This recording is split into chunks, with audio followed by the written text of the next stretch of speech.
I'm José Dubeux.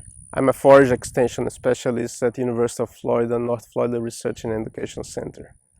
I'm here today to talk a little bit about grazing cover crops. Before getting to that, I would like to say that there is a huge opportunity to graze cover crops along the Florida Panhandle. We have more than 300,000 acres of row crops, including cotton and peanut, along the Florida Panhandle. And I think it's a great opportunity to use those lands during the cool season. A lot of folks, they grow those crops, cotton and peanut, and for peanut, for example, they start harvesting by mid-September, cotton around early to mid-October, and sometimes they have that land cleared by the end of October, and they are just gonna need to use that again by mid-April next year.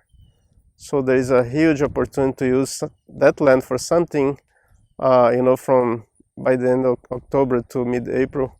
And a lot of those lands, they have irrigation systems, and could be a great opportunity to raise cattle during this time of the year. You could develop heifers, you could put some stockers, and besides generating some economic gain, you're also protecting the environment.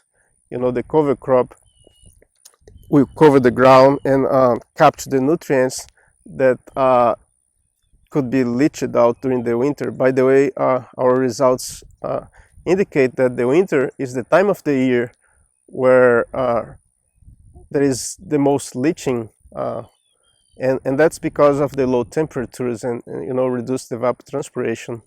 And Dr. Makowiak is going to cover that topic in another presentation.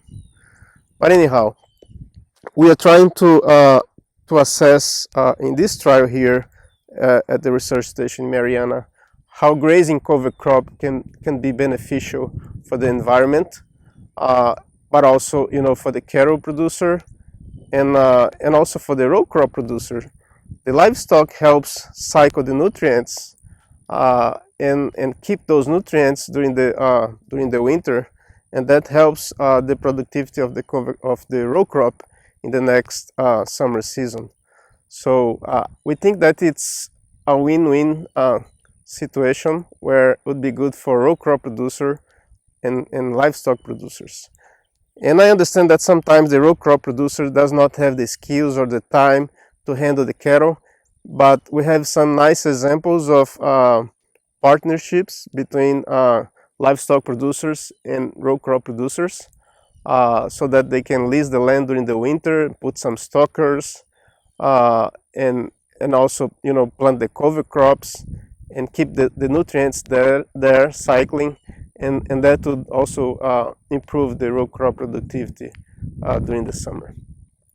In this trial here, we are assessing different systems. We have the control, which is no cover crop, no grazing, which a lot of the folks do that during the winter. But we also have the grazing cover crops in two different systems, the sod-based rotation, which has the bahia grass as the sod component. But we also have the integrated crop livestock system, which there is no bahia grass in that system, in the rotation. In that system, the producers would plant just the row crop, the cotton or the peanut, for example, during the summer, and graze the cover crops during the winter. And grazing can also be different. You can overgraze, you can graze moderately, or you can have lenient grazing. We also have the plots without any grazing. So we're measuring those different levels of grazing intensity on the soil and the nutrient leaching in the cattle and forage performance, but also on the row crop productivity in the following season. The take-home message from our data until now is that it is very important to use cover crop.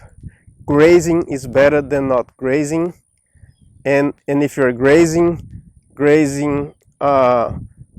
moderately the plots. Overgrazing is detrimental. Moderate grazing would be the best option for everything, for the forage quality and performance, for reducing nutrient leaching, and we still have some data on the row crop that we are putting together, but grazing, the preliminary data shows that grazing is better than not grazing for the row crop productivity as well. So again, that's a great opportunity for Florida Panhandle folks, and I think we can add benefits to row crop producers, livestock producers, and for the environment by adopting those systems. Thank you very much.